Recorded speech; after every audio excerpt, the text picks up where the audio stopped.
السجود في المنام. من رأى أنه ركع وسجد وصلى لله تعالى فإنه يخضع له ويتبرى من الكبر ويقيم حدود الله وفرائضه وينال ما يتمناه في الدين والدنيا سريعا ويظفر بمن عاداه. وقالوا بعض المفسرين: من رأى أنه سجد لله تعالى انتصر على عدوه وغفر له، والساجد مذنب، فإذا سجد تاب من ذنبه وندم ونجا من مخاطره ونال حاجته وعفى عنه، والمعفو عنه تطول حياته. فإن خر على جبل ساجدا لله تعالى فإنه يظفر برجل منيع، وإن كان على تل أو حائط فإنه يخضع لرجل رفيع يخذله.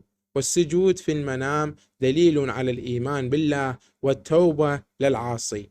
وأحيانا دل الركوع والسجود على الحج، وأحيانا دل السجود على إتباع كتاب الله ومرافقة النبي صلى الله عليه وآله وسلم في الجنة. والسجدة دليل على التوبة من الذنب، ودليل على الفوز بمال، ودليل على طول الحياة، ودليل على النجاة من الأخطار.